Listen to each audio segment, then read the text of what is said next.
CM Revanth Reddy Messi football match ఎప్పుడెప్పుడా అని ఎదురు చూస్తున్న కాంగ్రెస్ అభిమానులకు సమయం ఆసన్నమైంది. ఇప్పటికే సీఎం రేవంత్ రెడ్డి కొద్ది రోజులుగా ఫుట్బాల్ ప్రాక్టీస్ లో నిమగ్నమయ్యారు. అయితే హైదరాబాద్లోని ఉప్పల్ స్టేడియంలో శనివారం రాత్రి 7 గంటలకు ఫ్రెండ్లీ ఫుట్బాల్ మ్యాచ్ జరగనుంది. ఈ మ్యాచ్ లో global soccer legend Lionel Messi, Telangana CM Revanth Reddy బాహాబాహిగా తలపడనున్నారు.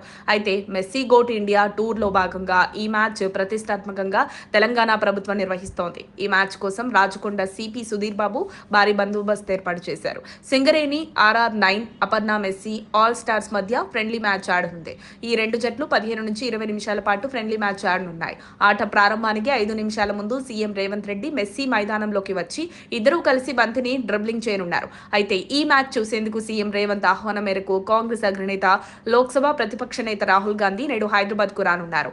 ఆయన పర్యటనకు సంబంధించిన పూర్తి షెడ్యూల్ను ప్రభుత్వ వర్గాలు శుక్రవారం విడుదల చేశాయి. రాహుల్ గాంధీ శనివారం మధ్యాహ్నం 2:15 ఢిల్లీ నుంచి ప్రత్యేక విమానంలో బయలుదేరి సాయంత్రం 4:15 రాజీవ్ గాంధీ అంతర్జాతీయ విమానాశ్రయం చేరుకుంటారు. అక్కడికి ముందే కాంగ్రెస్ నేతలు భారీగా చేరుకొని ఆయనకు గ్రాండ్ వెల్కమ్ చెప్పనున్నారు.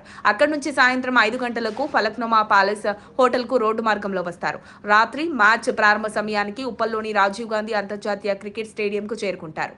అక్కడ జరిగే గోట్ ఇండియా టూర్ కార్యక్రమంలో రాహుల్ పాల్గొంటారు.